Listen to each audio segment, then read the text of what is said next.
আসসালামু আলাইকুম। আমি ডাক্তার কাজী মাজহারুল ইসলাম। আমি নাক কান গলা বিশেষজ্ঞ এবং সার্জন। প্রতি শুক্রবার নিয়মিত সকাল 9টা থেকে সন্ধ্যা 6টা পর্যন্ত সান জেনারেল হাসপাতাল সোনাগাজী আমি রোগী দেখছি।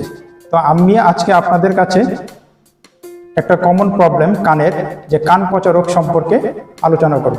কান পচা রোগ হচ্ছে কানের ভেতর কোনো কারণে যদি সংক্রমণ বা প্রদাহ হয় তাকে কান পচা রোগ বলে, এবং এটা সাধারণত মধ্যকর্ণে হয়ে থাকে।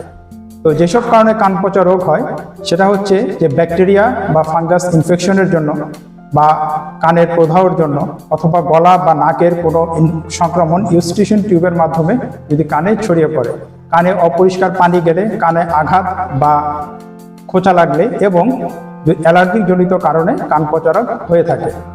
তো এই কান পচা রোগের লক্ষণ হচ্ছে যে কান দিয়ে পুঁজ বা পানি পড়া, কানে তীব্র ব্যথা, শ্রবণ শক্তি কমে যাওয়া, এবং কখনো কখনো মাথা ঘোরা বা জ্বর আসতে পারে, এবং বমির ভাবও হতে পারে, এবং মাথা ব্যথাও হয়ে থাকে।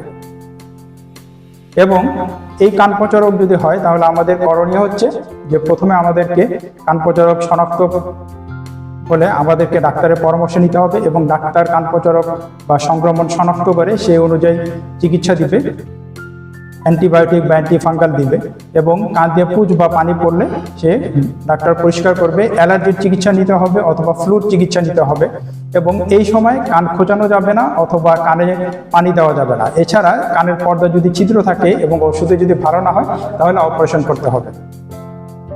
আর এসব ক্ষেত্রে কান পচা রোগ যদি আমরা চিকিৎসা না করি তাহলে বিভিন্ন জটিলতা হতে পারে, যেমন শ্রবণ শক্তি কমে যেতে পারে, কানের পর্দা ছিদ্র হয়ে যেতে পারে, কানের পাশে যে হাড় আছে সেখানে সংক্রমণ ছড়িয়ে পড়তে পারে, মাথা ব্যথা, জ্বর হতে পারে, এবং সবচেয়ে বিপজ্জনক হচ্ছে অন্তঃকর্ণে প্রদাহ ছড়িয়ে যেতে পারে, এবং মস্তিষ্কে এই সংক্রমণ ছড়িয়ে যেতে পারে।